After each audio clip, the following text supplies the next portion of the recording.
The scene is almost always set at dusk or dawn, the liminal hours when the veil between worlds is thin. The ship materializes from mist or storm, its appearance unnatural, sails tattered yet billowing with no wind, hull weathered but strangely pristine in places, or glowing with an eerie luminescence. It carries the weight of a curse, a lost voyage, or a forgotten sin. In many tales, such ships are ghostly echoes of real vessels lost at sea, now trapped between worlds.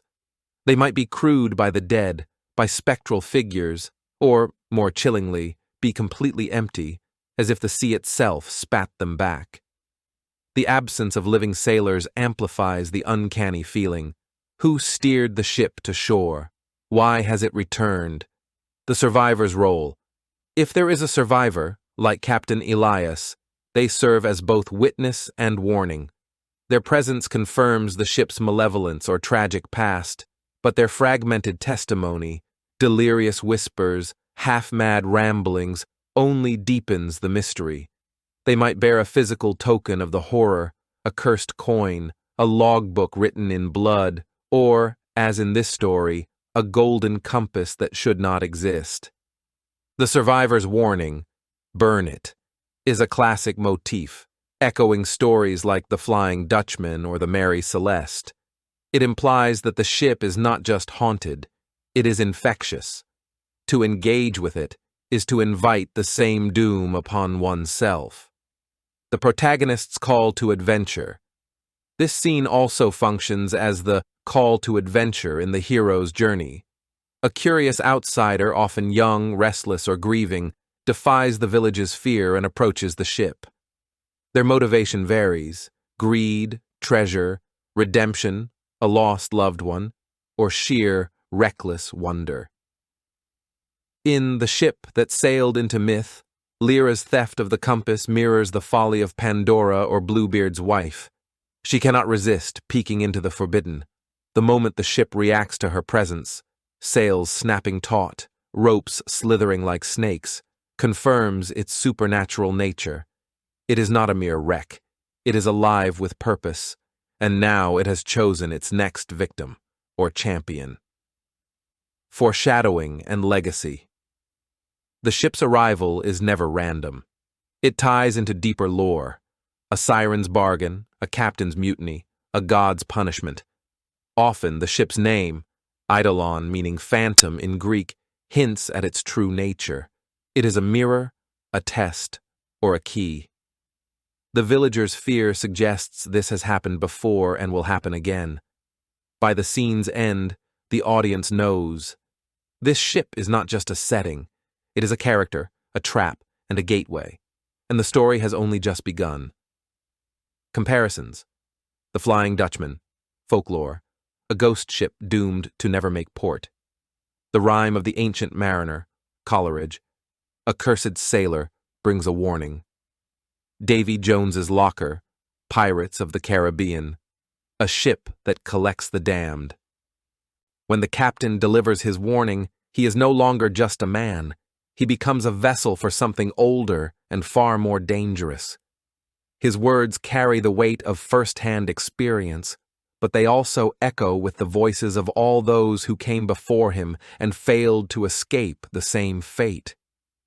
His presence in the tavern or on the docks is an intrusion of the uncanny into the mundane world, a crack in reality through which the supernatural begins to seep. There is always something off about him, a tremor in his hands, a shadow in his eyes that wasn't there before, or perhaps a strange mark upon his skin, like a brand from some unseen force. He speaks in riddles not because he wishes to, but because the truth is too vast, too terrible, to be contained in ordinary language. His warning is fragmented, as if the act of remembering is itself painful. The nature of the warning. The warning itself follows an ancient pattern, one found in myths from every corner of the world, where men have dared to sail beyond the horizon. The violation of boundaries. The captain admits to crossing a line that should not have been crossed. Perhaps he sought a treasure that was never meant to be taken, or he ignored an old superstition, dismissing it as the babble of ignorant fishermen. His transgression is always rooted in human failing, greed, pride, desperation, or simple curiosity. The first omen. There was a moment, subtle at first, when the voyage turned wrong. A change in the wind that defied nature. A star that moved when it should have been fixed. A sound beneath the waves that no creature of the sea should make. The captain and his crew dismissed it, rationalized it, until they could no longer deny what was happening. The descent. The laws of the world unraveled, time bent. The crew turned on one another or vanished without a sound. The ship itself seemed to change, its wood groaning with a voice that was not its own. The captain, if he is honest in his telling, admits that he does not fully understand what happened, only that something took his men, his ship, his sanity. The price of knowledge. The captain escaped, but not unscathed. He carries something back with him, not just a physical token of his ordeal, but a knowing. He understands now that the sea is not empty. That there are things older than ships, older than man, and they do not forgive trespass. The futility of the warning. He knows even as he speaks that his words will go unheeded. The young, the reckless, the desperate. They will hear his tale and see only opportunity. The curse does not end with him. It merely finds new hands to carry it forward. The listener's dilemma. The true horror of the captain's warning lies not in the tale itself, but in the reaction of those who hear it. The villagers may scoff, dismissing him as a drunk or a madman. The authorities may ignore him, unwilling to acknowledge a threat they cannot control. But the protagonist, the one who will inherit the curse, listens just a little too closely. There is a moment, subtle but unmistakable, when the warning ceases to be a deterrent and becomes an invitation. The protagonist hears the terror in the captain's voice, but fixates instead on the possibility hidden within the horror.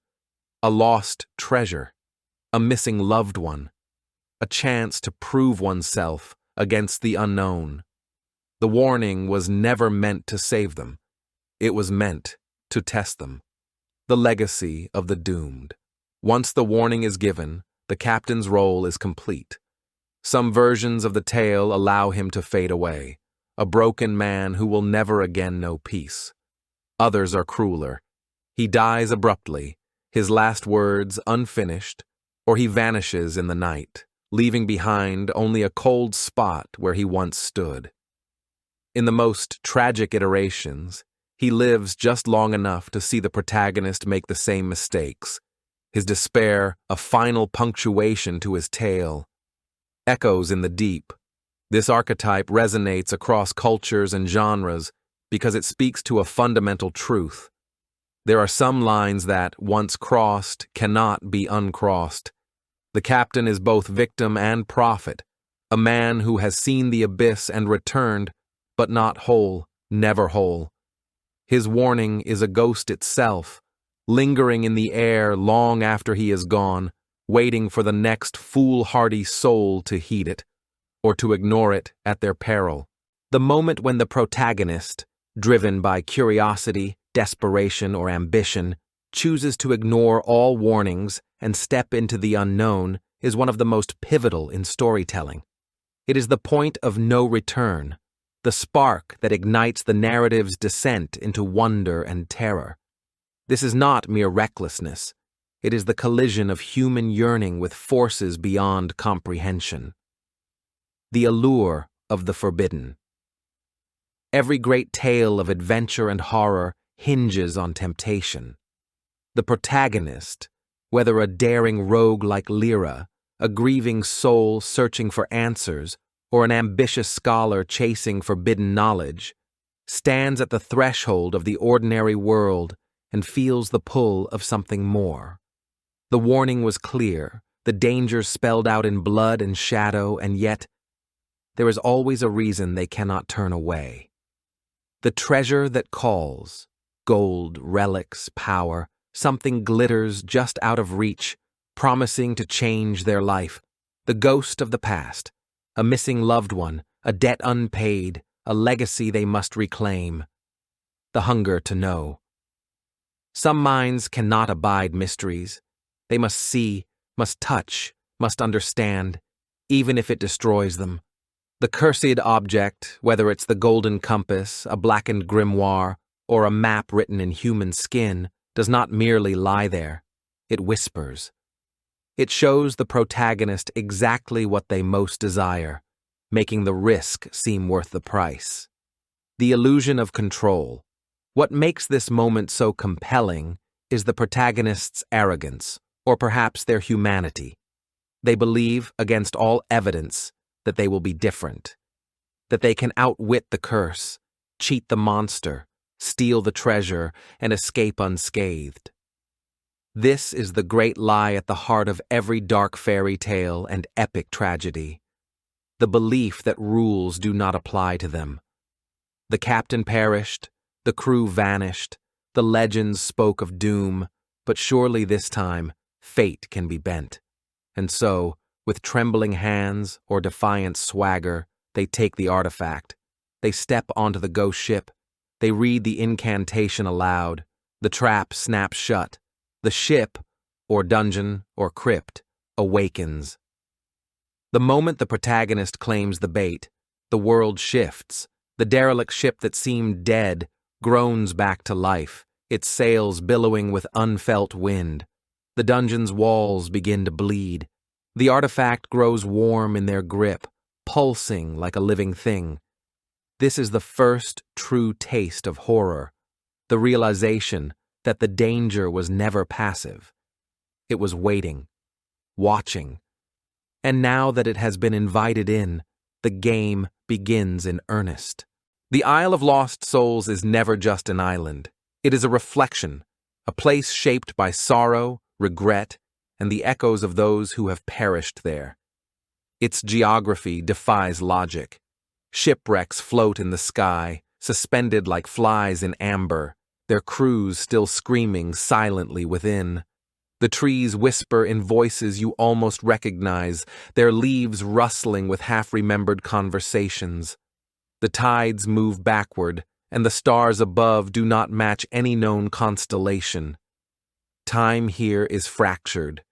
A day might last a century, or an hour might stretch into seconds. The protagonist could stumble upon their own skeleton, grinning at them from a future they have not yet lived, or meet a younger version of themselves, still hopeful, still unbroken. The inhabitants, prisoners of their own stories. No one comes to the Isle of Lost Souls by accident. They are drawn there, pulled by the weight of their own desires. The island's residents are tragic figures, each trapped in an endless loop of their own making. The siren who weeps. Once a mortal woman who made a bargain for eternal beauty, she now lures ships to their doom, not out of malice, but because the island demands it. She remembers every life she's taken, and her song is a lament. The cursed crew, sailors who sought treasure or glory, now reduced to hollow-eyed wraiths. They repeat their final moments endlessly, reliving their greed, their terror, their betrayal. The forgotten king, a ruler who sought immortality and found it, as a crumbling statue, his mind intact but his body stone, forced to watch as his kingdom rots around him. These lost souls are not merely obstacles.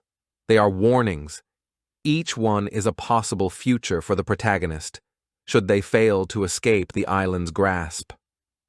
The illusion of reward. The island preys on hope. It dangles the protagonist's deepest desires before them.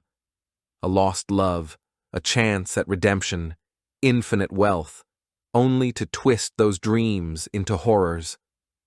The golden compass that promised to reunite Lyra with her father now shows her his face rotting beneath the waves.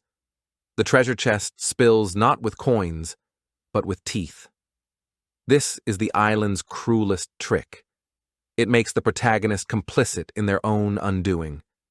Every step forward is a choice, every gift a snare. The heart of the island. Somewhere in the depths, whether in a cavern of whispering bones, at the center of a labyrinth, or beneath the roots of a blackened tree, lies the source of the island's power.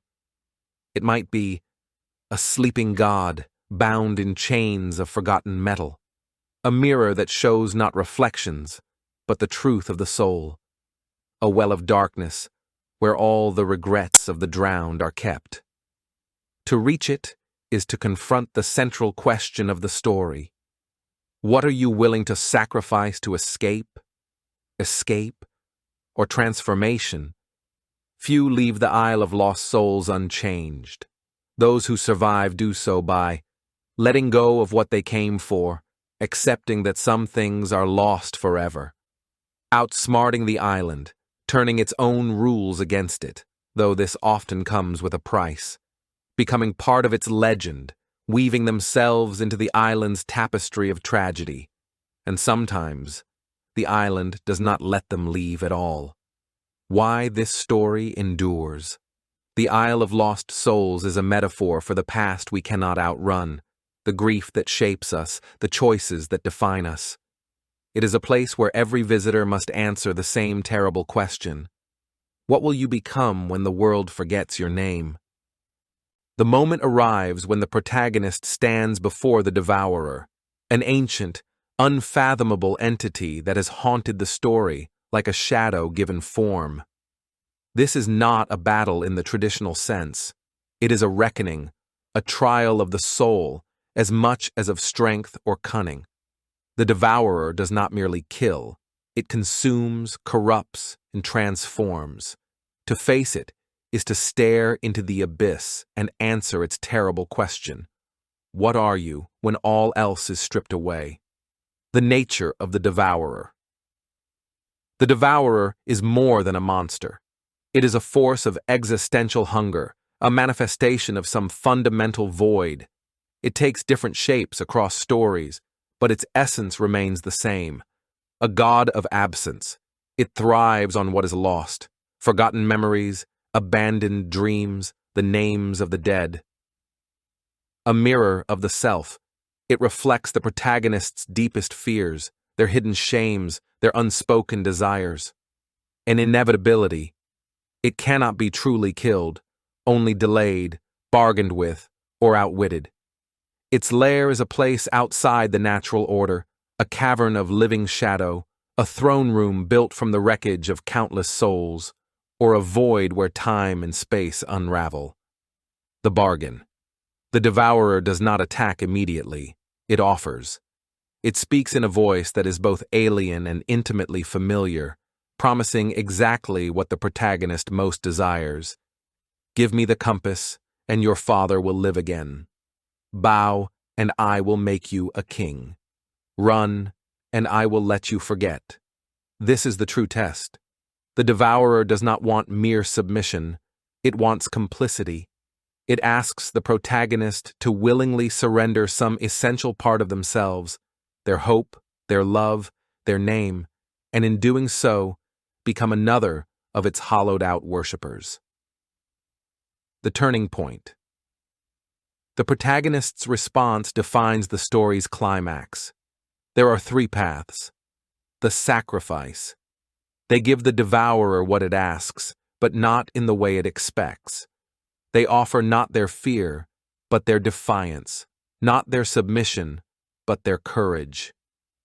Lyra smashes the compass, breaking its power, but also her last link to her father. The trick. They use the devourer's own nature against it. They feed it a paradox, a forgotten truth, or a burden too heavy even for the void to bear. The surrender. They accept that some losses cannot be undone, and in doing so, rob the devourer of its hold over them. The aftermath. Victory is never clean, The devourer may be banished, but its mark remains. The protagonist carries scars, physical, emotional, or spiritual, that will never fully heal. The island collapses, the ship burns, the storm passes, but the cost lingers. And somewhere, in the dark between worlds, the devourer waits for the next story, the next fool, the next hero. Why this confrontation resonates. The devourer represents all the things we cannot defeat, only endure: grief, time, mortality. To face it is to confront the limits of human power and discover what lies beyond those limits. Thanks for watching. If you enjoyed this video, hit that like button, subscribe, and ring the bell for more. Let me know your thoughts in the comments. I'd love to hear from you. See you in the next one. Bye for now.